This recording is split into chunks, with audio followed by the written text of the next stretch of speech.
It's loading. Now it's live. Okay. Well, cool. Thanks, Nicholas. Thanks for joining me, man. Yeah, I'm super excited to be here. Yeah, and I appreciate it. We were talking earlier. We found each other on LinkedIn. Mm-hmm. Actually, Jacob Harmon. Oh my boy. Do you know Jacob? I love Jacob. Okay. I talked to him on Monday.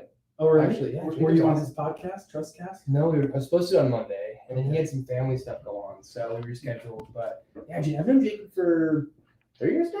Done a couple projects together. He's awesome. Yeah, Jacob. So I've been on Jacob's podcast. Just focusing this camera real quick. Oh yeah, okay.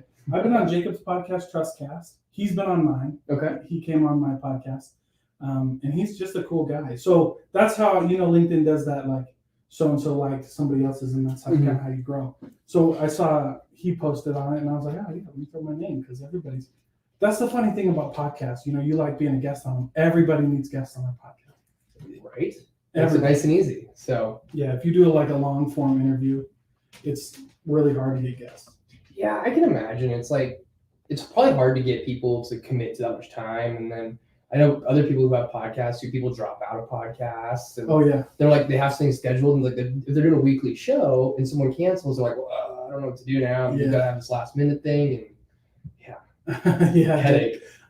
So luckily, because I've had people like cancel and stuff like that, and so I'd like batch record episodes. Okay, so that makes sense. Misses, I'll be all right. Yeah, so a little bit ahead. If 10 people miss in a row, I have a problem. Right? Well, hopefully 10 people. If 10 people miss, that's a problem. Yeah, I'm like, oh gosh. So that's good though. But tell us. So you own a marketing agency? Mm-hmm. Okay. Yep. So I run an agency called 253 Media. Growing, or I guess for the last 4 years now, we've really grew to be kind of a one-stop shop for everything. Okay. But we really started to, over the last year or so, dial that back and figure out what we're really good at and actually slim down what we're offering. And now we only offer two things. We offer websites and SEO. Okay. Kind of two of the same kind of things. They go together pretty closely, so it makes sense. We don't do anything else anymore. That's all we do. Okay. So you used to do like PPC. Yep. So we have if you were to go to our website, you'd see we do content creation and Facebook ads and Google ads, and we don't do any of that anymore in house. We have some partners we work with that do that kind of stuff now. But for the in-house stuff, it's 100% website stuff. Yeah. So that's cool, man. Well, websites are good. Like I have a website for my podcast, and it's just nice to have. It builds so much credibility. I think that's what people miss. Yeah. It's like the credibility part of a website. Yeah, that's one piece of it, right? Okay. There's so much that a website can do. Most people, when they think of a website, they're like, oh, I'm just going to slap up a website and people can find me and learn a little bit more about me. Well, that's cool. But you can also do functionality stuff. That could be a sales tool. It could be an internal tool. You could be a proposal tool. There's so many things that you can send people to your website for if you build it out. And now it's it goes from just a marketing tool or a branding tool or whatever to it can be so much more. Now it's an operational tool too. Yeah. So that's why we like websites is they're so under talked about, and no one talks about that stuff. They just talk about the fun part, I can send people there and get money. But they don't talk about the rest of it. Yeah. So it's fun though. Websites are cool. Websites are cool. And then SEO, that's like the secret sauce to everything. That's the secret sauce, man, for sure. SEO is an interesting ballpark. Yeah, we have because you can do paid SEO. Well, no. So SEO is your organic side of things. At least that's what we focus on. I mean, ranking on Google, I guess we SEO, but if you want to rank number one, you have to have paid ads. Yeah, we don't touch that. So for the organic side of things, that's where we focus, and that's such an interesting ballpark, right? Because there's so much that goes into it, but people think nothing goes into it. And so the biggest thing that we have is education. Yeah, that's probably our number one piece of SEO with customers is educating them, talking about the process. You can do so much with it, and it's probably one of the slowest pieces of your marketing mix. But if you do it for long enough, it's going to be one of the highest returning. Yeah, it's crazy. Yeah, so having blog posts on there, good for SEO. What else is good for SEO on the website? Blog posts are huge. Performance is a big thing. Accessibility is a big thing. Okay. And you have stuff like backlinks. Backlinks are huge too. So, for example, good way to think about a backlink is a review, the third-party review of your site, kind of. Yeah. So, for example, let's say you post a blog on your website and link to my website. Oh, That's okay. a backlink saying, and then you're saying, hey, this guy's credible. That gives me credit. Oh, So that's like okay. kind of a high level example. That's one thing. Performance is huge. Bounce rates are huge. You have like your on-page SEO, right? So Yeah, your heading structure, H1s through H6s, stuff like that. yeah, That's a big piece of it. And that's what people think about, but they don't think about like the long-term campaigns. They don't think Yeah. about the targeted content that goes on the site, relevancy, stuff like that. yeah, And so like, oh, set my site set up for SEO. It's like, okay, cool. You can do that. That's like month one stuff. yeah. But that's not going to get you money for 5 years. Right. We want to look at the 5-year plan here, the 2-year plan, and say, okay, this is what we're doing for the next 2 years, and this is how we're going to do it. This is everything we need to do that, and then it all comes together. And after 6, 8, 9 months, you start to see a little bit. Then 12 months comes around. Okay, this is pretty cool. I wish I would have started this 2 years ago. Then 18 months rolls around, and you're like, holy cow, I don't need to do anything else anymore because this is doing so good for me. Yeah. It's all about consistency. There you go. It's cool. Yeah, I mean, website and like any kind of digital marketing thing, I feel like is all about consistency. Whenever you're talking about anything, what websites, advertising, like you can't just run one Facebook ad. You know what I'm saying? So true. But you see what I'm saying? Like if you run only one Facebook ad, Mhm. and then you're like, well, this didn't work. Well, yeah, you only ran one. Yeah. You put a billboard up for one night, you're not going to get anything. Exactly. Yeah, and you have different kinds of consistency too. You have like time consistency, you have quality consistency. Like all that plays in. Like how often are you doing things? You'd be like, yeah, I did, I wrote blogs for 90 days. I was like, okay, well, how many blogs did you write in that 90 days? Yeah. Did you write 90 blogs in 90 days? That'll probably do a lot more for you than if you wrote 3 blogs in 90 days. I consistently did it once a month. Okay, well, that's not going to do much. But if you're consistently using it every day, Yeah. that's a whole different story. Yeah. You need blogs all the time. All the time. That's cool. So there's a few questions that I like to ask every business owner, and they're not hard. But the first one is like, how did you come up with your name? So I actually have 235 Media. 253. 253. You're close. You're close. You're close. So everyone asks me if we're from Washington. Okay. We're not from Washington. I actually have that number tattooed on my arm. And what it is, so I grew up racing dirt bikes. For the entire life, all I wanted to do was be a professional dirt bike racer. Okay. And I was racing, and that was the number I always raced with. And stopped racing, started racing bicycles. That's a whole nother story. But that number just stuck me. I've had it on my arm like since I was like 18 years old. And I needed an agency name, and I was like, I don't know, something about me, right? I want to do something that's like, I'm the business, right? Yeah. And so 253 Media just kind of made sense. And like early on, it was the best sales pitch ever because I'd be talking to people like in person, and I was like, look, I literally have this on my arm. I can't fail you here. Yeah. Like, this is part of me. I can't fail. Yeah. And they're like, that's commitment. All right, cool. Or let's go. Yeah. And yeah, it's That's totally random. That's but a great sales pitch. Well, it's not, so I put out, so I have a course that teaches people how to do like a virtual assistant agency. And I was building this, as I was building out this course, I got like 3 or 4 questions about how do you come up with a name. No, I'm dead serious. Like people were like, I don't know what to name my business. And I'm like, wow, that is the one thing out of everything that I could teach you, that was the one thing I didn't even. That's funny. Why would you have that question? But it was like, okay, all right, let's teach people how to name it. So like, it's interesting. Like that's where like the creativity begins. Is like, what should I name this? Because there's something in a brand, right? You know what I mean? And there's some basics of naming companies, but yeah, it's interesting. It's funny. So one thing, like, I don't talk about it a ton, but I think most business owners have this kind of thought process. Like, I have a business idea almost every day, like some kind of business. Like, I literally have a folder of business ideas where, like, if I ever get bored and have plenty of time, I'll go start a business, right? Yeah. I just have like lists and lists of businesses, and there's a few of them like I've tried to start, like figured out why. Like, I'll get going on it. I'm like, okay, that's probably not the best use of my time. This won't work. You run into some like regulation stuff, whatever.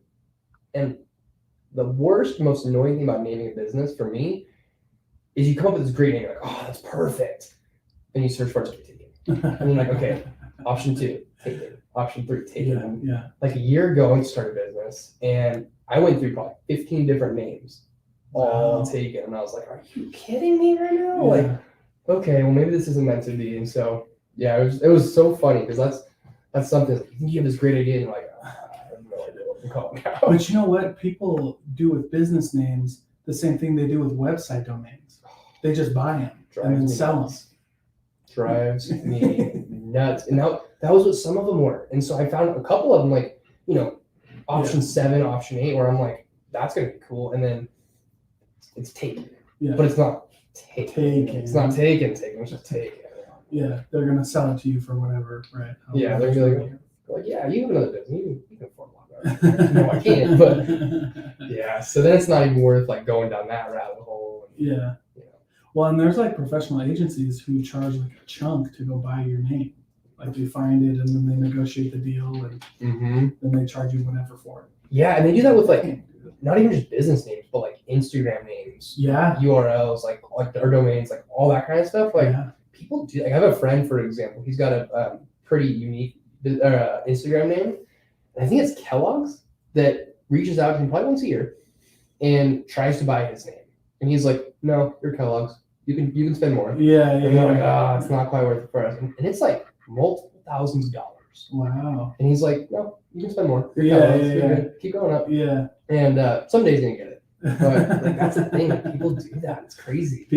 And so then you have those where like the guy just had a unique name and it just happened to be. So you kind of get lucky. But there's people who try to time it too. Yeah. And like anticipate like this is gonna be a big name. Oh yeah, all the Meta stuff. Like right now with Facebook, like changing over to Meta, I've seen a couple people buy like Meta related like domains or anything related to Meta, and I'm like, I heard that there was a company who has the same logo, like Meta. The Facebook guy took their logo, or didn't take it, but it was like pretty much where to beat you to it. Yeah, it would be hard to fight Facebook. Hey, good luck. Hey, it'd be good promo for you at the worst case. Yeah. But, I mean, I think that's what they're doing, right? Like, nice try, Meta, and then everybody's sharing it, and so even if they have to give it up, now they're already a big company. Yeah, you know what I mean? Yeah. So now they got some name recognition, and everybody's gonna feel sorry for the little guy who had to Facebook bully.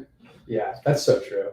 So true. That might not be a bad idea. That's cool, man. So you said you've known Jacob for 3 years. Yeah. So how long have you? And you mentioned you weren't from here. How long have you been here?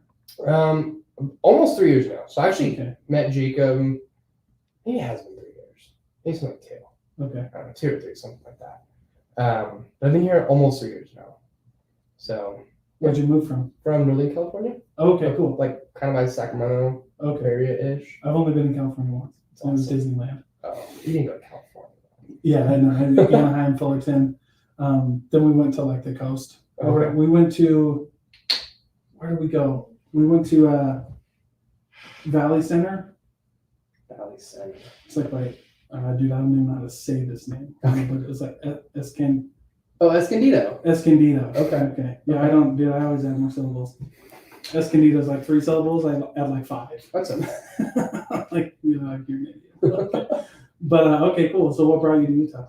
Just needed a change. Sure. Yeah, I grew up there. I went to school in Northern California. I was in Northern California my whole life. Okay. And I'm like, it's probably time for something else. So it was actually crazy. It's like back then, like no responsibility, like nothing.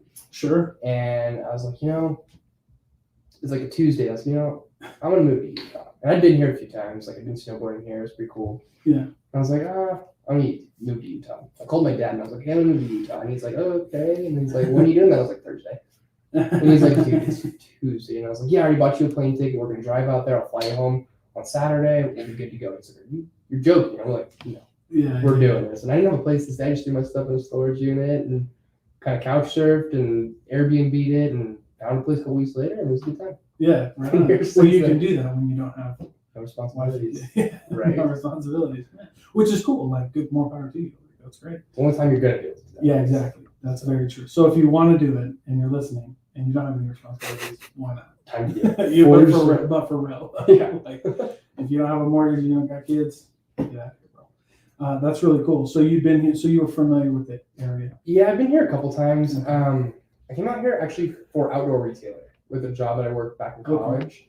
I was here for a week, went to Park City, explored a little bit, and then I've been out here one other time than that. Okay. Park City's a high bar. Park City is pretty cool. Yeah, that's really cool. Yeah, definitely had my expectations being like, I'm going to Utah's Park City. Yeah, it's not Park City, but it's pretty cool. It's really cool anyway. Yeah, we go to Park City quite a bit, so just to go up there, and it's a good time. Yeah, that's cool. So how long after you moved to Utah do you start your agency? It's already been started, actually. Oh, it was already okay. Yeah. So, What made you start the? Yeah. Keep going. Yeah. Okay. Well, tell us the story. Then. that's actually probably a better way to tell it. So, so like I said earlier, grew up racing dirt bikes, started racing bicycles.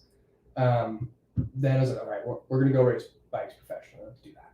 Okay. And I don't know if you know anything about professional cycling, but if you're not winning the Tour de France, you're not making any money. Sure. Like there's no money in that sport. It's crazy.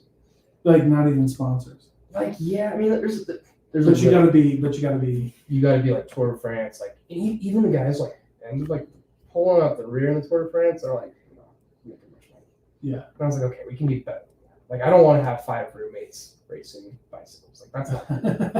And I was like, okay, well, I need to make some extra money, so I actually started a cycling sock brand. So growing up in high school, I learned how to use Photoshop and Illustrator. I was like, okay, well, I can design something. I know cycling. I would make socks. That's pretty cool. It should be pretty cheap to get into. Yeah. So I did it and sold out my first batch in like 2 weeks. Oh, cool. All organic. Like it was like 150 pairs or something like that. All organic. I did all packaging. I did everything. And made some money. I was like, okay, that was pretty cool. Let's do it again. So brought out second collection. Sold out those ones in like 4 or 5 weeks or so. And I was like, dang, that was cool. I still made like no money. And I was like, okay, well, I'm just not doing this at the scale that I need to actually like, make any real money here. So, okay, we're gonna scrap this. Back to the drawing board. I was like, okay, well, what did I actually do here? Okay, made a product, and marketed a product. Well, why don't I go and market products for other people? And that's what I did. I just literally got on like Yelp and Google and just started looking for businesses that had no social media. This is like cool. 2016, 2017. Yeah. And I started just reaching out to people. Send them a message, Facebook, email them, call them. Because I had a sales job, and so I knew how to get on the phone and like talk to people. Yeah. I was like, okay, this is pretty easy, and I just started signing clients up like day 2, kind of thing. Like, just literally had nothing to document it, and I was like, yeah, I'm just starting this business, looking for some clients, and I just kind of got lucky in a sense, and had a few people like believe in it, and they didn't have anything. They knew the importance of it, but just didn't really have anything. So yeah. Like, well, why not? And that's really kind of like one thing led to another. Ended up moving to the Netherlands to go race bicycles. And right on, dude. Made some extra money doing this on the side for companies in America while I was racing. Like all I wanted to do was race bikes, but I needed to just make a little extra money. So it really was just a side project to get by. And while I was over there, I ended up having a pretty nasty crash, got hurt, got sick. I had a lung infection. I was like, okay, going back to America. And I couldn't really race anymore. Like just down and out for about a year. And I was like, okay, well, gonna go finish school. And well, I've got this side hustle. Like, what can we do with it? Yeah. And I was going to college, and you know, most college kids don't have any money. And I was like, well, I don't want a job. I'm still trying to race bikes, going to school. Well, let's just see what we can do with it. And so I just started just calling people. Like I spent every single day on the phone. Go to school, I'd go and rent like a room out in our school library. And I would just go and call local businesses and just try to sign them up. And before I knew it, I was like, actually made a business out of it. And I was like, this is pretty cool. So what were you signing them up to do? Social media management and Facebook ads. Oh, wow. Okay. So you would like help them with content creation. Mm-hmm. Okay. And you would post for them and do all that stuff. Yeah. And copy. Okay. Yeah. Okay. And the funniest thing, so I had the biggest like crashing down realization where I was at the gym one day and I was talking to this dude randomly. Yeah. And he's like, what do you do, man? And I was like, oh, I have this like social media marketing agency. And he's like, oh, did you take Ty's course? And I was like, who's Ty? And he's like, Ty Lopez. And I was like, I do remember. Who that is. Yeah, I remember when Ty Lopez had that big, huge social media course agency thing. Okay. Mm-hmm. Yeah. Okay. Go ahead. And I was like, I don't know who that is. Yeah. And he's like, what do you mean you don't know who that is? He's like, it's Ty Lopez, dude. He's like the guy of social media marketing agency. He's like, I have no idea who that is. Yeah. And so I Googled him when I got home, and it turns out he literally had a course to teach people how to do what I was doing. And I thought I had this like crazy idea, like no one's doing this. Like, this is awesome. I'm going to get rich. Turns out everyone's trying to do it now. And I was like, all right, well, that kind of sucks. So from there, started to go into automotive. And I was like, all right, let's niche down. Let's like build a process and just work with one kind of industry and like be the best at this. Automotive, right? I like cars. Everyone likes cars. There's a lot of money in automotive. Like, let's make sense, right? Yeah. Also didn't realize that there's a lot of super saturated. Didn't realize that either, right? the auto industry is probably one of like the most like pounded on industries in the world. Oh yeah. Lesson learned. Yeah. No, but I mean, like I only know that because I was in the automotive industry and I was a new car sales manager and I had people every day like, do you want to buy this? Do you want to buy that? This is something new, web chats, all this stuff. It's like, dang, bro, we don't need a million things. Right. But anyway, I interrupted. Go ahead. Oh, no, you're good. So kind of started to find my home and I had a few dealerships and they just started introducing me to like other dealerships. Okay. And so just kind of snowballed and we had like probably 10, 15 dealerships at one point, like doing pretty good. Yeah. And then back in 2018, I think 2018, Facebook had like their big like data scandal thing go down. And like the entire thing that we were doing on Facebook for them, gone. Like one day it's there, the next day, all the targeting we had, like all that stuff was totally gone. Wow. And so what was like killing. I mean, it was like looking at numbers, we were doing like really good numbers as far as like leads to closing rates. Like it was awesome. Like it was a no-brainer. The biggest thing for me was just bandwidth and talking to more people. And because just like you said, it's saturated. So you get on the phone with the new car sales manager, like, no, I'm good. Yeah. But if you go in with a referral, they're like, okay, this is cool. That's different. And so that was what I was trying to focus on, is getting those referrals, and they're slow, right? So like the work was doing really good, but it was just hard to get more people. And then when that like data thing happened, it just kind of crashed down. And I was like, oh, I need to rethink this entire business. And I mean, literally we went from like, we were doing like 15 grand a month, like nothing crazy, to like zero in like a couple months. Not quite zero, but like pretty much gone. Restarted the entire business. And I was like, all right, what can we do differently than most people? Let's build better websites. And so I had this concept of like, and I still talk about this every deal we ever close, every prospect we ever talk to.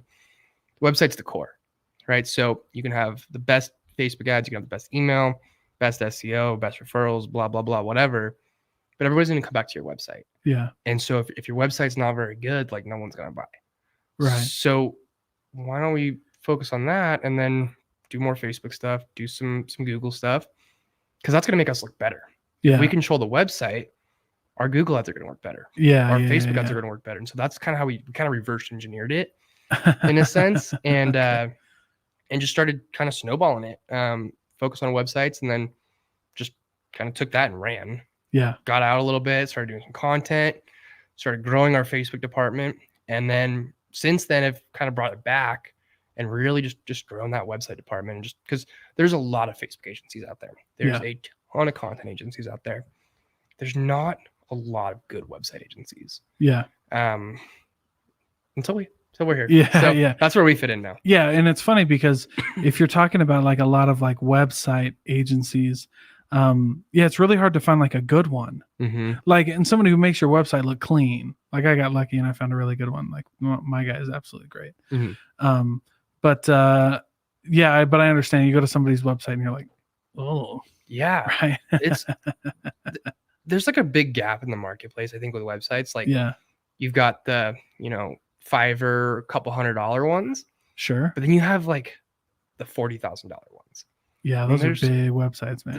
There's not a lot in the middle there. Yeah, that's true. There's some. Don't get me wrong. Like what website can you get for like a G or like pretty reasonable? Yeah, I mean even then, like for us, like our average cost is like $8,000. Okay. And that's something like even $8,000. I'm like, probably should have been more than that. Like, yeah. But there's just not like a good middle ground there to get something that's like awesome. Yeah. Right. Anything less than that, it's like you're probably not going to get someone who's like been doing it for a long time and has like the science behind it. Sure. But at $40,000, like not very many people can afford that. Yeah. Right. So it's kind of like this middle. Yeah, it's hard. That middle ground, and that's where we're at right now. Yeah. So $8,000 is like the middle ground for a website. Yeah, for us. For us at least. I mean, so is that for like e-com and you're taking payments, you're doing paywalls, things like that? Partially, yeah. So our business is split like 50-50-ish. Some months it's 70-30. Okay. Either way. But we've got our e-commerce side with Shopify, and then we've got our Webflow side for everything like non-e-commerce for the most part. Yeah. A little bit of e-commerce there. But like if your primary like function of your business is not e-commerce, then we'll be on Webflow. So it's kind of 50-50 split there. Yeah. Oh, that's cool. Hey, one second. Yeah. Do you hear that, Ben? Oh yeah, I do.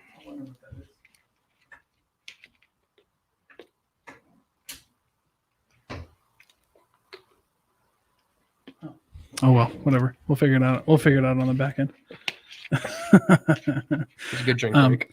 Yeah, good. Yeah, okay. But that's really cool, man. I think, and then for small business owners, I mean, that's kind of the point of my podcast, is to find like the small business owners and really like champion small business owners, because they're like, that's the word. That's America in my mind. 100%. You know what I mean? It's like the small business owners. Yeah. The nice thing with websites and small business owners is you can get something really good and you can do it yourself. Yeah. Right? Like you don't need anything crazy. Like think of it this way. So you can have these crazy designs, like we're talking like a $40,000 site. Yeah. That's going to be like a crazy design, animations, like custom code, like that's a big deal. Yeah. Is it that much better than a $5,000 site? Yeah. No. Yes, in some senses, for the cool factor, yeah. For the extra functionality, maybe you have like, custom functions on there that are specific for your business. Great. Yeah. But if you're a small business owner, you don't need that kind of stuff. Yeah. You just need like a landing page. Yeah. You just need like one page, dude. Yeah. Something that's like going to make people go on there and be like, this is the place I need to go. Yeah. This is the place. I don't want to go to their website. I don't want to look for anybody else. This is who I want to talk to. Okay. And if you can do that on your website, you're good. Yeah, I remember doing that. Like when I was helping out, I was running operations for a car detailing company, and we didn't have a website. And I was like, well, we don't really need a website. I was like, we don't need like, I was like, we need like a funnel. I need like a landing page where they can see what we offer and see the prices and click like schedule now or buy now. Like that's all I need. And thankfully, like we were able to get something pretty cheap. But like when I was talking with the owner, I was like, dude, we got to have that, dude. We need some. And for me, website, like the biggest thing for small business owners and why I tell people you need something, right, is like credibility. Everybody asked me about, even my podcast, dude, it's crazy. People are like, well, you have a website? Like that's one of the first questions they ask me. Really? Yeah. They're like, you have a website? I'm like, well, I do, thankfully. But when I didn't, I was like, no, I'm just, I here's my Apple, whatever. Yeah. I'm a podcast. I'm a podcast. But no, dude. And then when I had a website, dude, it was like instantly got more, I started getting better guests. I started like, people started listening to me more. Like it was just different. Yeah. Websites hit different, man. 100%. And you can do a lot more with it too. Yeah. Good example for a podcast. If you don't have a website, they're just on Apple or Spotify. Perfect. Great. Yeah. But if you have a website, now you could talk about guests. You could have more bio stuff. You could have blogs. You could have like more resources for people. So like with small business owners, you could have like a resource library or something. Like you can do so much more with the website. Yeah. The nice thing with websites, especially for like small businesses who don't have a ton of money. Yeah. Like when you're first starting, get one page. Perfect. Get that one page lander. But then you start building onto it. Yeah. Build it out. Right? Like our agency sites, like we're working on a new one right now. But if you were to look at it 3 years ago versus today, it's totally different. Yeah. But it's the same website. It's just been built on and built on and built on and built on to the point where like it's the same website we started with. Yeah. But it's grown with us. Right. And that's what people like with websites just don't quite understand. Like when most people are like, oh, I need this crazy thing. It's like, well, you can work up to that. Yeah. Start here, start small, just get something, and then just kind of grow it as you grow. Right. Websites should grow with the business for sure. Right. And websites grow with the business. And I like too what you said just about just like starting small. Like it's okay to start small. I think when you talk to small business owners, everybody waits until something is like, until it's good enough or whatever. Right. And so I built a few things, I built my podcast. I had a little CBD business that was going good for a little bit. And we've disbanded that since, mainly due to like regulations. The CBD business is difficult for a small guy to get into. But so, we did that. We did the CBD business, did the podcast. I've done a couple courses. The biggest thing that I've learned though, and that so many people have a hard time with, is done is better than perfect. You know what I'm saying? Oh yeah. It's like, dude, you just need to get it out there. Like when we were starting our CBD company, I remembered a conversation, like I remembered a quote from somebody from like a business, maybe it was like that Founder magazine, one of the ladies from there. And she said, if your product is perfect, you launch too late. Ooh, I You know love what I'm that. saying? Oh yeah. And I'm like, I never forgot that. So like, I just released this course, and it's not a shameless plug. I learned so many lessons from that. But the biggest one was like, done is better than perfect. Like I went to a really good friend of mine. I was gonna do videos, and I go to this studio. It's really nice, and he's legit. This guy's legit. And he quoted me a pretty hefty. It was a pretty penny to do these videos professionally in a studio, and I was like, it's worth it. But then I go, you know what? I got this little camera that I have. I have a nice studio. I have good light. Like I have a home office in my house. I got good lighting.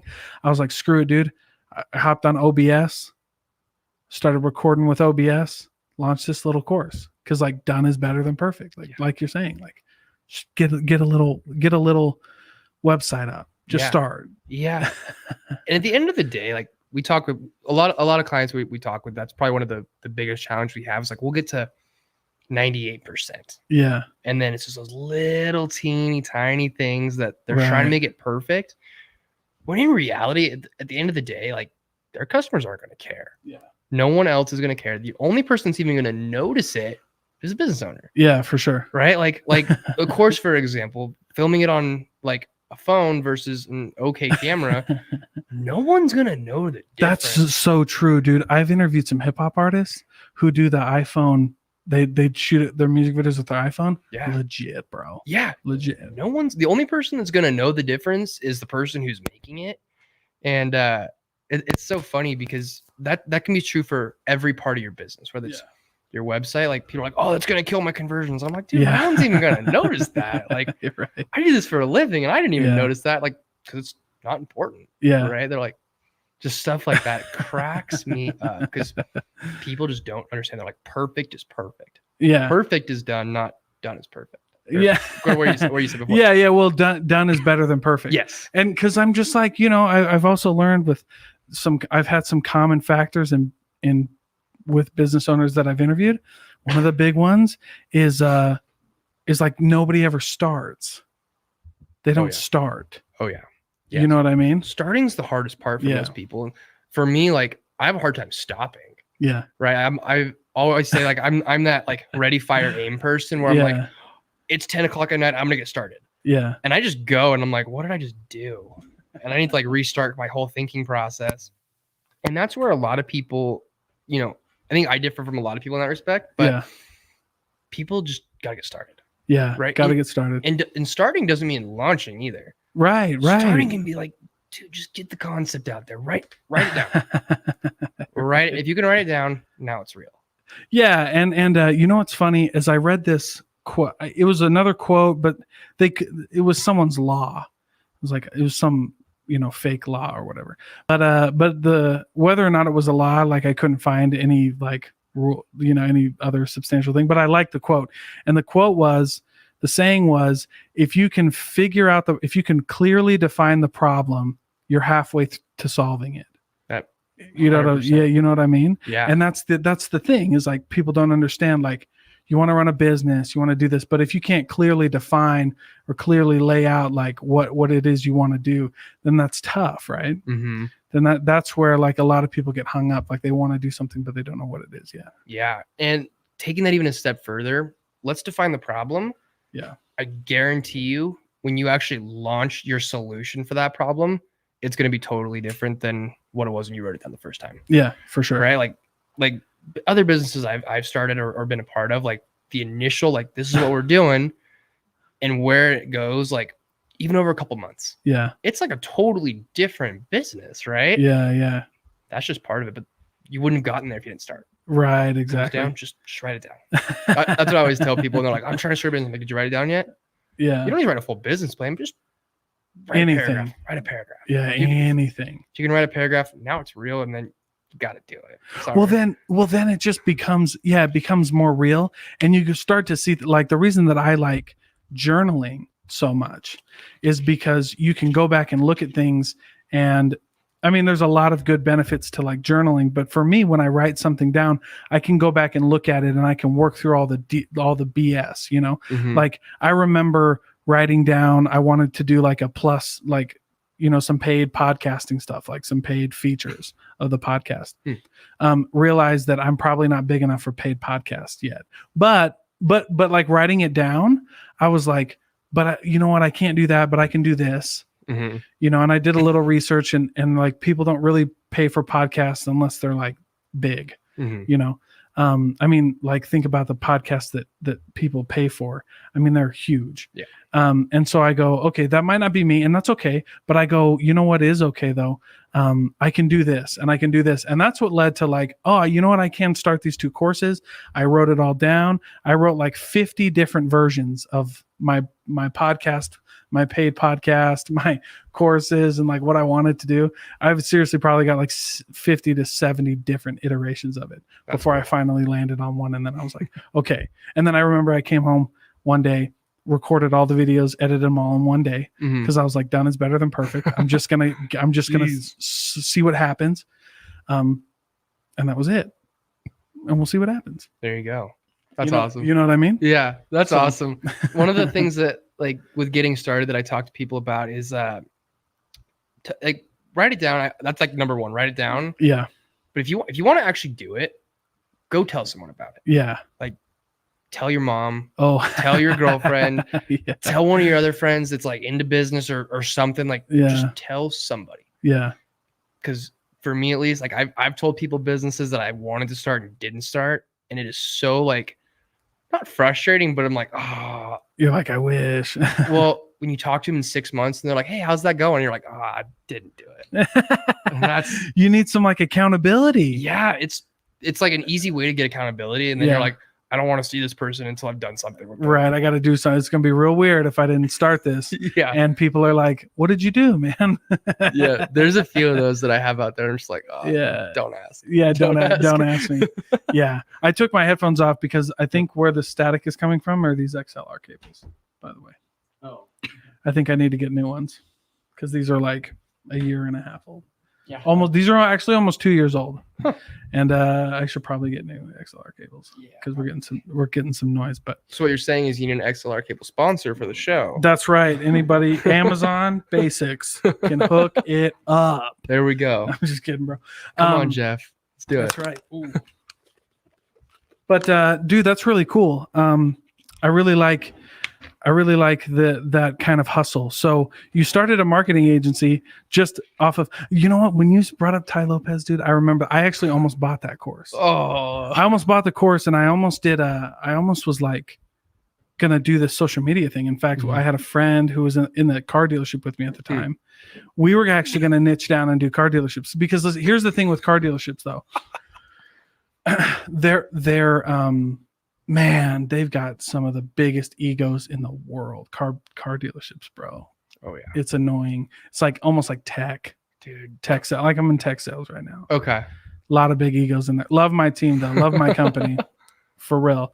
But there's a lot of big egos when you talk, like when you see other like software companies, SaaS companies or whatever. But we were actually going to do that. Like I was going to do that, and we were going to do social media marketing for like, if you're going to go automotive, I would say go like I would do only mom and pop. Because if you do someone like, if you're familiar with some of the car dealerships in Utah, like no go on LHM. Yeah. Good luck. Good luck. Well, they just sold to a big company out of Georgia.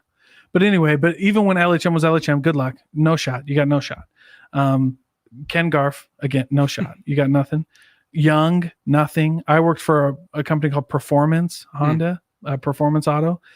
Nothing. You got no shot. They wouldn't listen to a little. But if you go like right across the street from our Honda dealership, though, was a little company like Rands. And you could probably pick them up. Little used car mom and pop thing. Yep.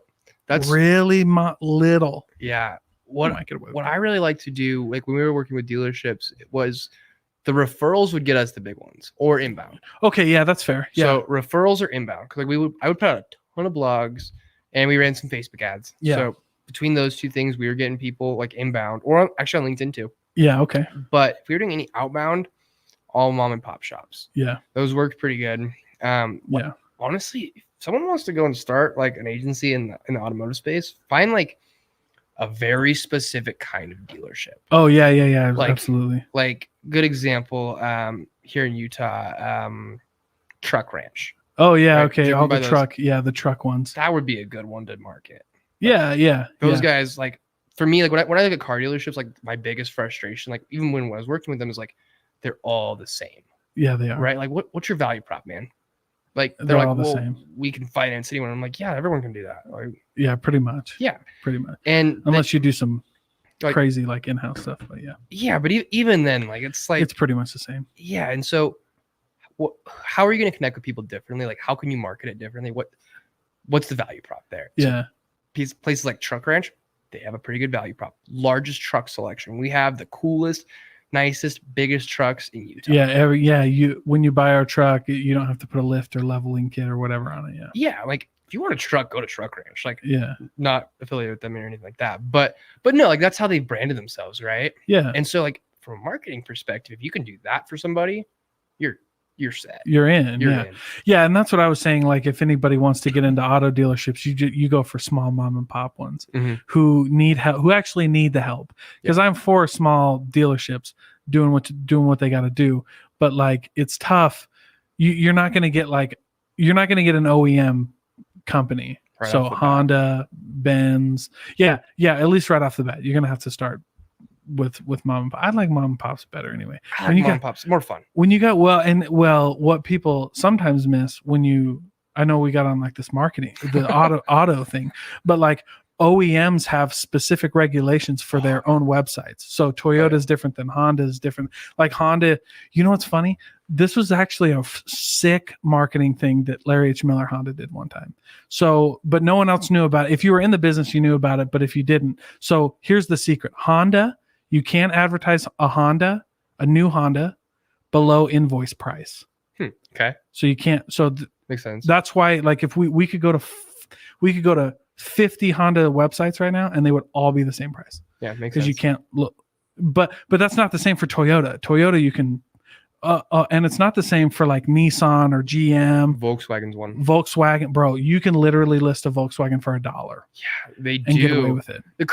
That's crazy because like they have like the billboard that's like a new Jetta for like $12,000. Yeah, which is And- real.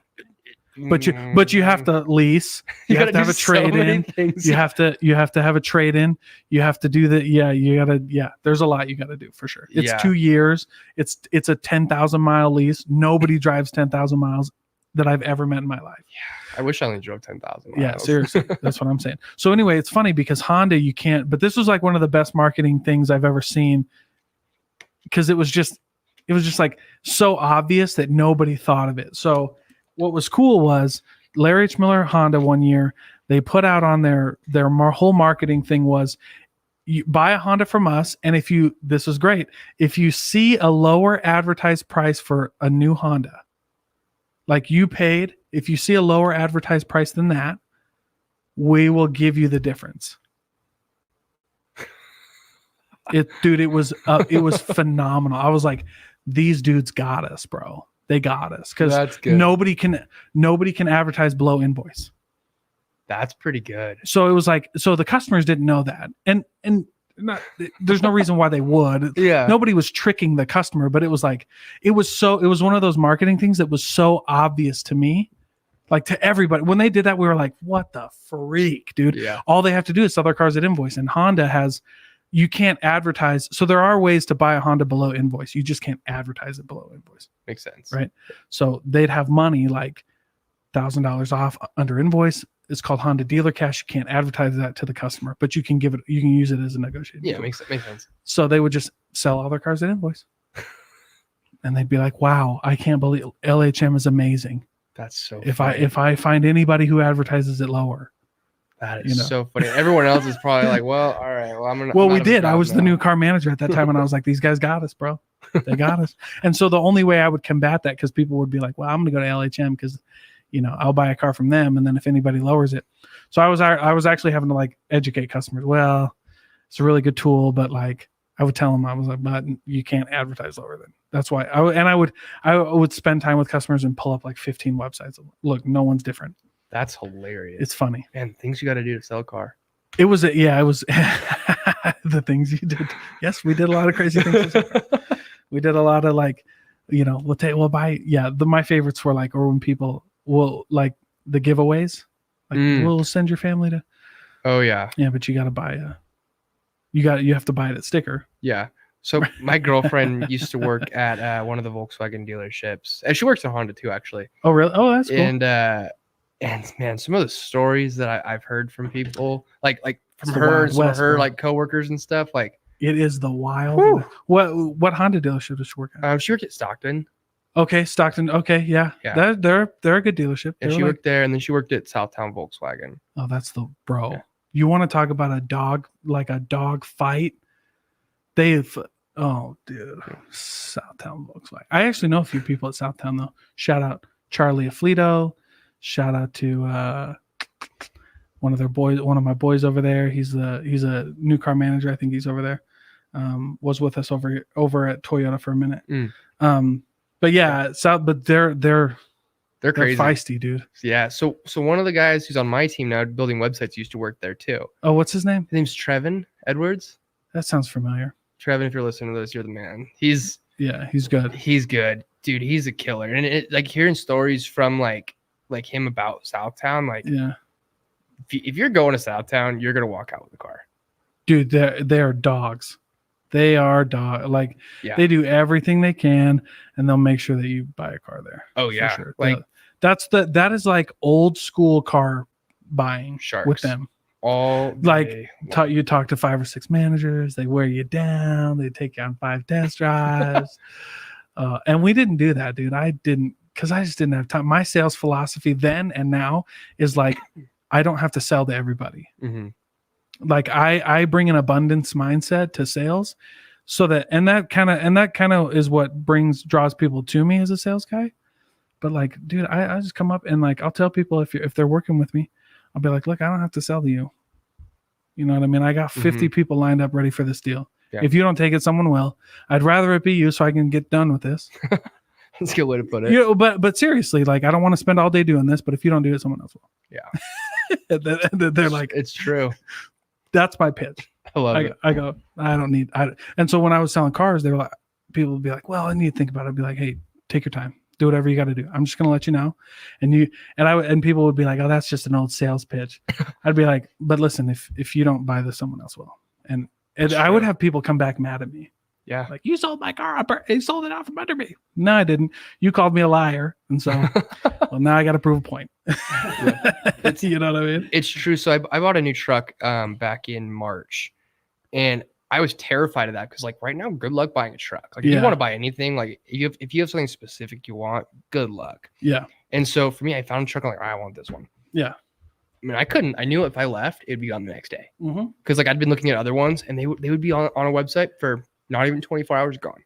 Yeah. And I'm just like, well, and so the guy, the guy I bought it from, he's like, yeah, dude, if you don't buy it now, someone else will. And I was like, yeah, I know. That's the problem. I'm just like, I know the sales tactic. You don't need to tell me that, man. Right. I'm in sales here. I get it. Like, oh, I know, but it's so hard because if we don't say it, like people get mad at us. Like they think I'm like lying to you. Or when I was selling cars, they're like, you're lying to me. And I'm like, I wish I was. yeah, I wish I was lying to you.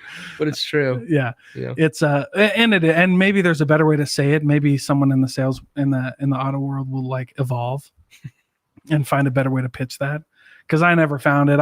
At the end of the day, I was just I would call people out or I wouldn't call people out. I would just set them up. So one of my favorite sales books is Never Split the Difference by Chris Voss. I've heard of it. Haven't read it. Oh, great book. Okay. But he calls it an accusation audit. So he'll tell people everything that they're going to tell me before. So I would do that. I would be like, look, I'm going to tell you something, Mr. Customer.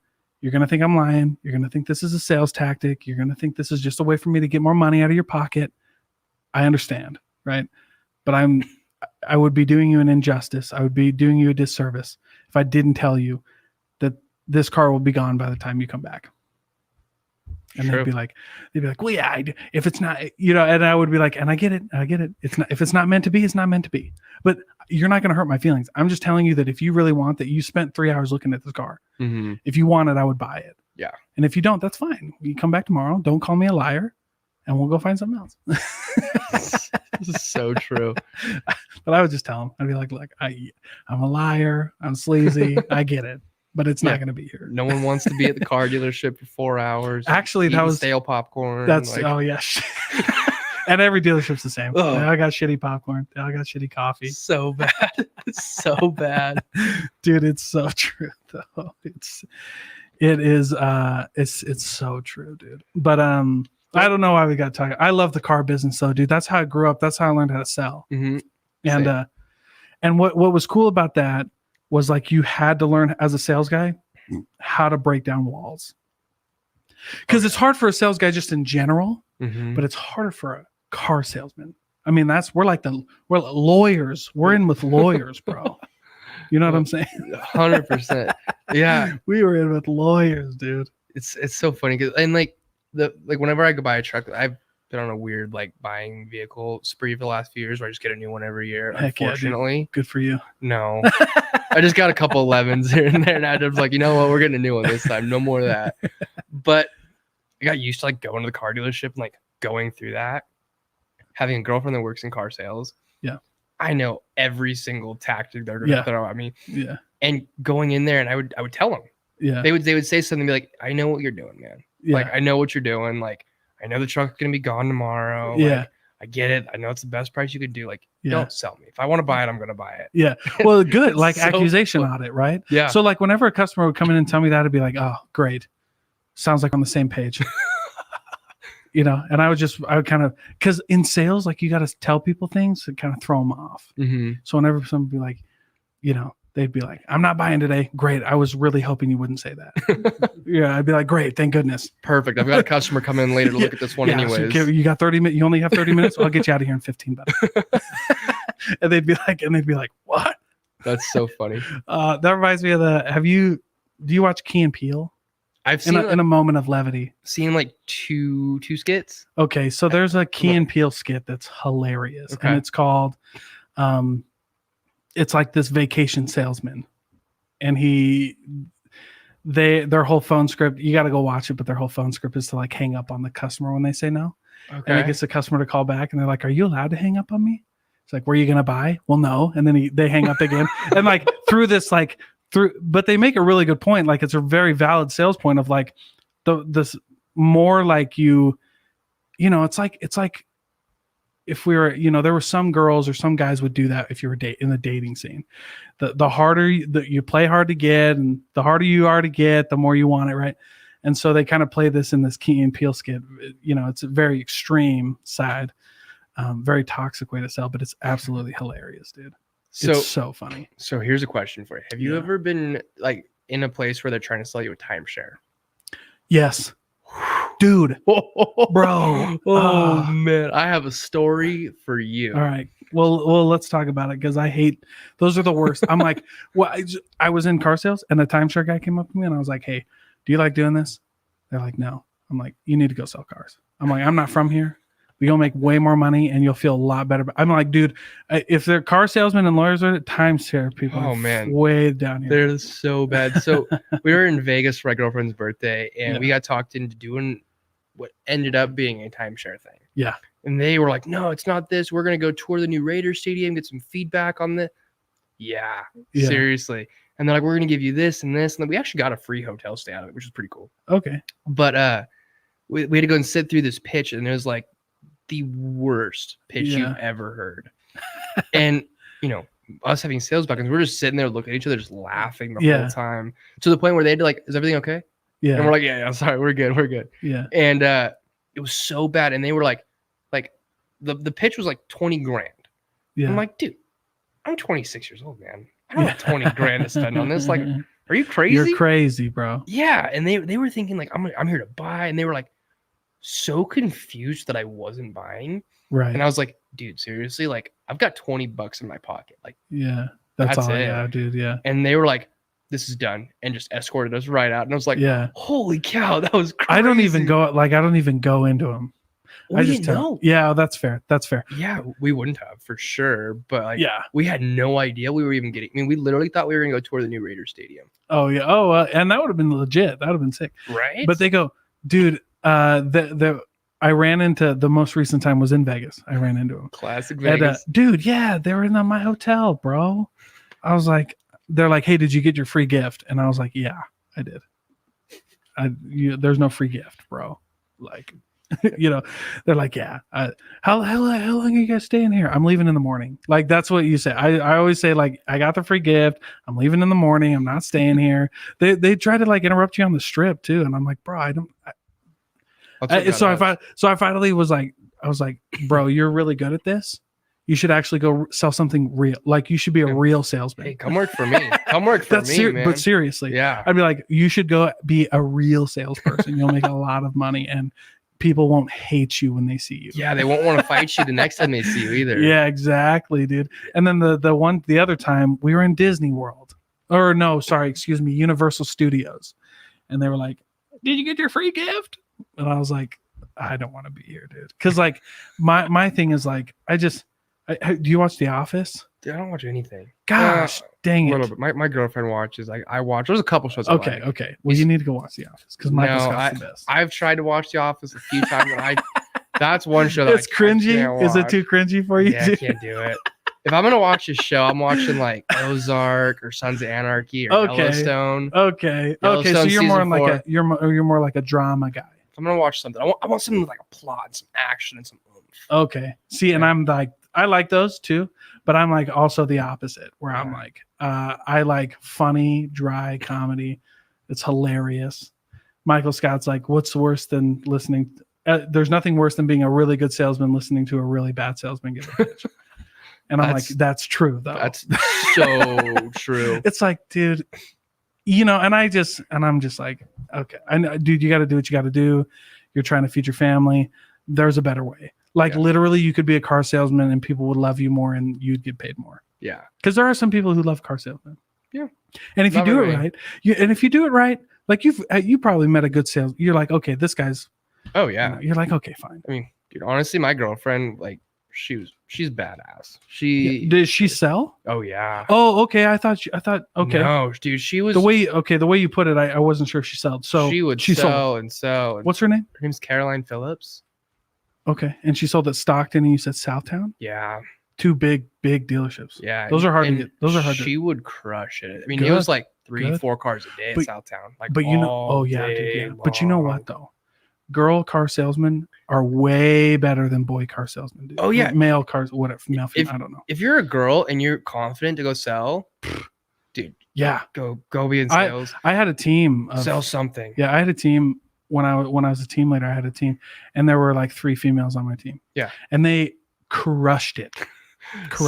So here's something. So we did watch a trashy TV show yesterday. Okay, Selling Sunset. Have you seen that? Selling Sunset? No, Yeah. I've never seen that. Don't watch it. Okay, it's terrible. Okay. Think like HGTV meets Real Housewives of Salt Lake. It's so bad. But opening scene. So it's these 2 brothers. They started a real estate like brokerage firm in Hollywood. And every single person on their team is a girl. And I was like, dude, that's cheating. That's not fair because every single guy, especially if you're single, is going to go into this house and they're like, where do I sign?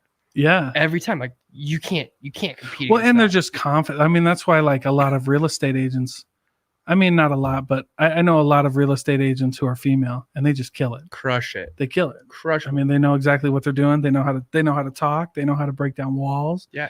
They're people confident. Trust them. Yeah. People trust them right away. Absolutely. The best thing that could happen to a sales team is to, and I had a female general manager. Mm-hmm. She was a beast. Learned so much from her. She was a beast. Yeah. So yeah, and I tell people like I'm a feminist. So, and I believe that you have to be a feminist if you have a daughter. You know, you don't want your freaking daughter growing up in like that kind of world. So you got to advocate for that, and rightfully so. So good for them, dude. Yeah. And and selling's just fun. I love selling. Like selling nowadays, like at the agency, I don't really do much anymore, quite frankly. Sure. A little bit here and there, but for the most part, I get on sales calls. Yeah, why not? And that's what I do. I just go and talk to people. Yeah, you just lay them up. Yeah, like last week, mine like 2/3 of my week was literally in meetings, just talking to people. You know, new clients, current clients, prospects, old clients, blah blah blah. Sure. And it's so fun. Like once you're comfortable with it, and like I think the biggest thing is like knowing what you're talking about. If you can go in there, like if you can talk about something for 20 minutes, you're so sad. Yeah. And for me, one of my favorite things, and this is actually one I talk about a lot when because I train salespeople too. Competence breeds confidence. Oh yeah. You know what I'm saying? 100%. If you know your craft inside and out. And not only that, but if like what I like about sales is like learning what people are going to, how they respond. Like, so I'm very stoic in the way that I approach sales. In the fact that like, I anticipate all the negative things that you're going to tell me. Mm-hmm. You know, I'm ready for it. Like your ass hurts. You got to talk to your wife. It's too high. The price sucks, whatever. Right. Like I've heard it all before. And for me, what that does is like, I visualize them saying that. And then I visualize what I'm responding, because where a lot of salespeople get caught up is like when they say, well, the price is too high, or like your competitor is better. Right. Like they freeze. And that one moment of pause can set you back in time. Yeah, you're starting. You know what I mean? You're starting over. You're like you lose them. So for me, it's like I'm ready for it, dude. Yeah, you know, yeah. Of course, the price was too high, and then I tell people, go, why? You know, what do you think like that? I'm like, well, what is a customer supposed to do, bro? Flip out their checkbook and start handing you money? Yeah. No, dude, they're gonna fight you a little bit. That's okay. Not fight you, but they have concerns. Yeah. You have to be ready for it. Yeah, it's so funny. So I guess going full circle. Yeah, go ahead. Go back to ahead. websites here.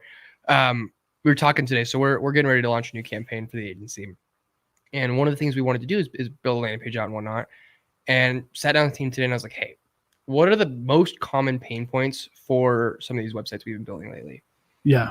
And if you can answer those like ahead of time, you don't need to necessarily answer them again. Like if let's say for example, like completion time is an example. That's something that people have a hard time with. Like websites can take a long time sometimes, but if we can go in and like, we're fast. One of our value props is we crank out high quality websites faster than anybody. And if we can explain that on the website, people come into the conversation like they're already over that. Yeah. Right. They're like that objection. Yeah. We've already overcome it because they saw our stuff. We don't need to talk about that, right? Yeah. And that's like what a lot of people can do on their websites is like answer those questions. Well, I think that makes a good website. What makes a good website is when you flush out everything up front, and it's like that accusation audit. Okay, you want to know the price? Here's the price. Right? Yeah. You want to know. So I have a friend who is launching a course right now, and it's a good course. It's for like creators. Cool. And he crushes. He's awesome. Making this course and talking about landing pages with me, and he's like, dude, is this landing page good? And I was like, it's pretty long, man. Like, yeah, you got to be pretty short with those. That's a long page. And he's like, dude, check this out. So he's taken probably 20 different courses from like other creators and course creators and stuff. Yeah. And he's like, honestly, man, everyone like right now is saying that the best landing pages are long for these kinds of courses. And I was like, that's okay. Interesting. Not what I would have expected, but okay. And he's like, yeah, because his whole concept, and honestly, it works. Like what I've been seeing, like blew my mind. It works, dude. And if it works, that's it. The end of the story. Yep. We're gonna full stop. Yeah, seriously. If people are buying it, that means it works. But here's why it works is because someone will scroll and they're just gonna like keep going. They get halfway down. Maybe that's where their objection is. Oh yeah. And and the whole thing is like answer every single objection you can think of on the landing page. They're ready to buy. Yeah. Amen. Dude, it works. It's blew my mind. I was like, this is never going to work. So, well, I mean, that makes a lot of sense. It does. When you think that makes a lot of sense. Does. Okay, cool. And you know what? I've taken a lot of like copywriting courses, writing courses, cohorts and everything. And when you tell somebody like how long or short it should it be, every one of these experts that I've talked to, they're like, however long it needs to be. It's true. And I'm like, all right, that's fair. You know, I try to stick with short and sweet, you know, but there is, you know what? That's a great point. And that's why I go back to like, that's why it is the worst answer, but it's the best answer because like at the end of the day, you know, if it makes dollars, it makes sense. Yeah. It's true. I like that. It's true. Yeah. It's funny. Like, and I think everybody's unique in the same sense. Like what works for him might not work for you, might not work for me. Yeah. So then it's like, you really got to play really play with it. Yeah. Exactly. And that's what he did. So just play with it. Yeah. Just figure out what works and A/B test it and go back all that fun I think stuff. that's what's hard with like writing and selling is like there really is no one size fits all. I mean, you can nail down a process. Mm-hmm. Like I have a book on sales and where I just outlined the general process and why you need to follow this process. And it's very cookie cutter process. It's like prospecting, qualifying, demo, negotiate, or commitments and negotiation, follow up. That's a basic one. Yeah. But once you get into like the weeds of it, it's like it's very different from sale to sale. Sometimes it takes longer, sometimes it takes shorter, sometimes you got a 1 call close, sometimes you got a 50 call close. I've been on 1 call closes, I've been on 50 call closes. Yep, same. You know what I mean? But the process is the same. Yeah. I've been like, you want to buy this website? Yeah. Sometimes that you close it then, right? So what are your thoughts on LinkedIn for sales? I think LinkedIn's gone downhill. Okay, why? I'm not bashing LinkedIn. I still post on LinkedIn. I still think it's necessary.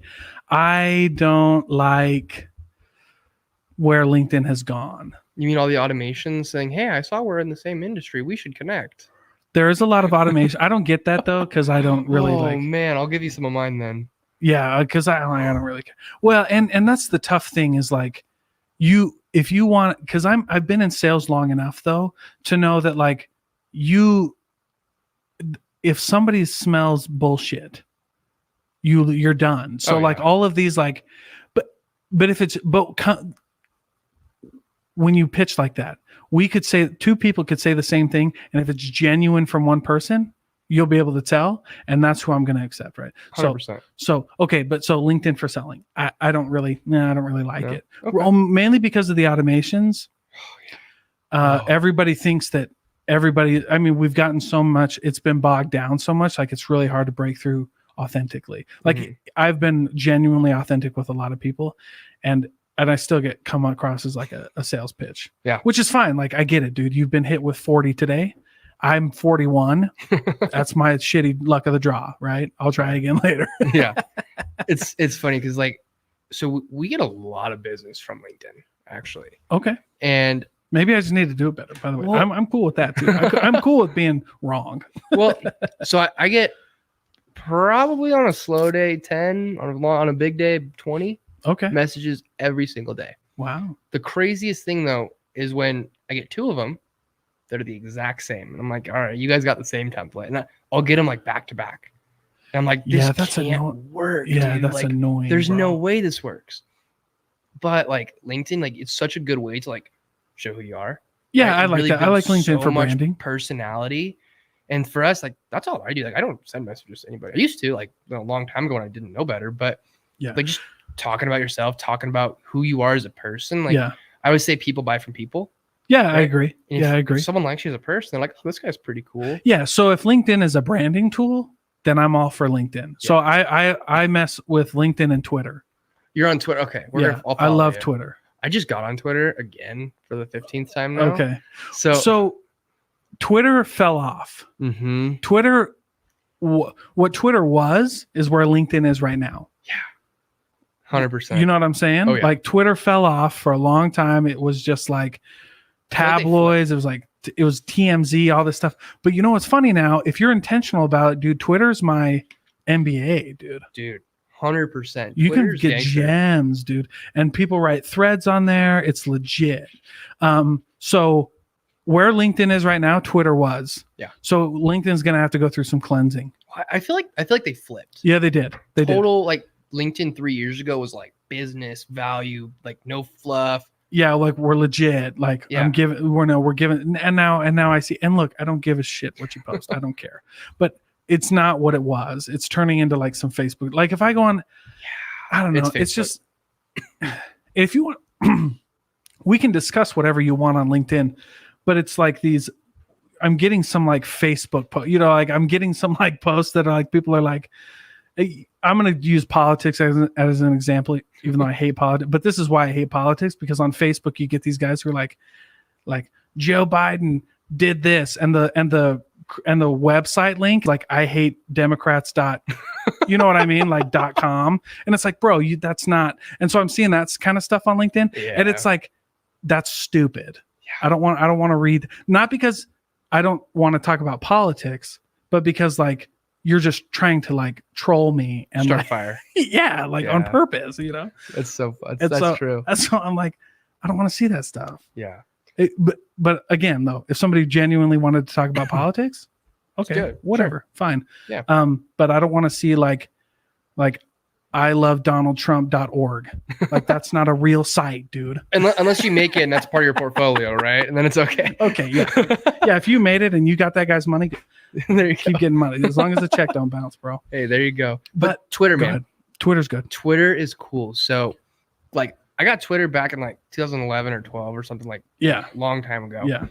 And was on it, off it, on it, off it. I was like, I'm gonna get back on Twitter. I'd be on there Yeah. for like 2 days and I'd get off. And found like a new love for Twitter.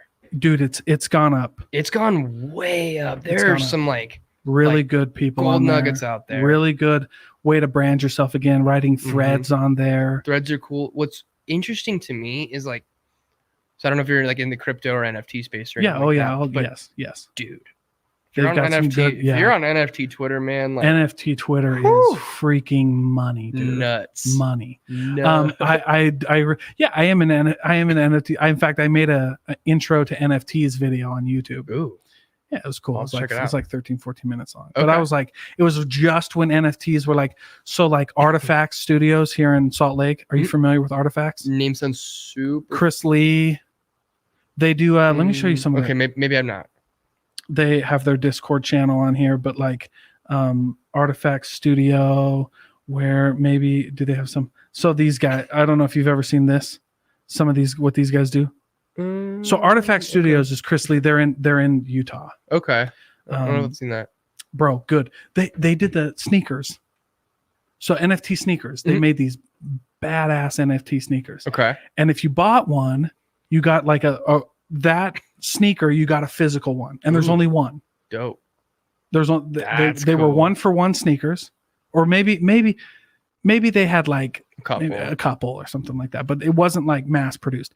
Dude, those things are trading on OpenSea right now for hundreds of thousands of, if not millions of dollars, and they're right here in Holy Utah, cow. dude. That's crazy. I've been trying to get that guy on my pod, Chris Lee. If you're watching this, freaking come on my podcast, dude. That's crazy. Have you seen bad, Space Station? They're working on a project right now. No, but dude, I love NFTs. Me too. Gosh, dude. Yeah. But yeah, it was like I made this video right when NFTs were coming out. Or so they came out in 2018, started getting real big 2020. Mm-hmm. People were making them. And then popped this. And then year. dude, yeah. So many projects. So many good projects too, dude. So many bad projects. So many bad projects. Yeah, I mean, so you got like some of the big ones like V Friends, like Gary V. His NFT popped off. I got his book NFT. Tom Bilyeu has an NFT that popped off. That was really good. Artifact Studios is really good. I saw, and then all the big guys, Bored Ape Yacht Club, Of course. CryptoPunks. CryptoPunks. Jeez, dude. It's crazy. But yes, NFT Twitter, Yeah. goldmine. Nuts. Yes, goldmine. You learn so much and people are so cool. Yeah. Everyone wants to help. See, and honestly, like web design Twitter too. People are like yeah. super cool. They want to help you. They want to be like Yeah. part of it basically. Right. It's cool. People are like just stoked to be there. Yeah. It's cool. Yeah. So Twitter, like writing Twitter. So that's what I kind of get into, like Okay. marketing. Dude, marketing Twitter is unbelievable. Oh yeah. I I'm learned how to sure. write my landing page on Twitter. Oh, there you go. Like, That's I mean, they're like, it's legitimate, dude. So I went back to Twitter. So LinkedIn, I just got really frustrated with LinkedIn because it's also like, I have a personal bias to people who, like, I call them fake finance gurus. Okay. Oh no. You know what I'm saying? Oh, I know what you're saying. So when somebody tells me that they're they start using like the word assets, I immediately turn them off because I got my bachelor's degree in accounting. I have nothing bad to say period. I just get frustrated when you hear somebody like your assets will pay for your liabilities. There's nothing more incorrect in that statement. Like you couldn't have a more incorrect statement. Mhm. I don't know. That's just me. Maybe I'm. That's an idiot. funny. No, and there's things like The message I get hit with every day is, don't you want more business for your marketing agency? Yeah, shut the hell up, dude. Well, Get it's like- out of here, bro. Yeah, duh. I hate fake sales gurus. Those are the worst. Okay, if a sales guy comes up to me or somebody's trying to sell me a sales software, I'll listen. But if you open with, do you never want to make a cold call again? I am going to turn it off because that's not real. Do you want 7 qualified appointments on your calendar every week? Yeah. And you don't have to do any work. For No, no dude, work? that's a lie. Like it's like an MLM. All right. Money doesn't magically float into your bank account, dude. Like leads will not magically float onto my, like I have to do something. Unless you're doing SEO, and then after 2 years, they might. SEO, but then eventually you got to talk to this person. You know what I mean? Sure. Eventually you got to be like, hey, you know what I mean? I saw you on my website. Yeah. I'm going to be creepy. I am creepy like that. I saw you on my website. How'd you know I was on your website? So it's 2021, man. I know exactly how long I know what page you like and you didn't like. See, that's why my inbox will fill up so quickly, because I assume that everyone knows when I open their emails. Yeah. And so I don't open it until I'm ready to take action on it. Yeah. And so it's like, yeah, I saw your email, but I didn't open it because I know you're going to know that I opened it. Yeah, exactly. I'm like, I do the same thing. I'm like, everyone knows, like, I know the game, right? And I'm like, Yeah. I don't want you to think I'm ignoring you, so I'm just going to ignore you by not. Yeah, I'm opening just it. going to leave you on red, dude. I'm not leave even you leaving on on red. Yeah. Okay, cool, man. Well, hey, dude, I appreciate you coming. Yeah. We had a long conversation. It This was is a good, fun bro. one. Okay. I don't even know how long it's been, but Yeah, it's been fun. probably like an hour. 16. Cool. Okay. Right on, dude. Hey, there we Well, go. before you leave, how does everybody find you? How do they get a hold of you? Where do they go? Yeah, just 253media.com or just at nread253 on everything. Okay. So that's Right me. on, dude. Thank Yeah. you so much, bro. Yeah, thanks, man. Appreciate it. Good, dude. It's going to take a minute for that to close. I think I need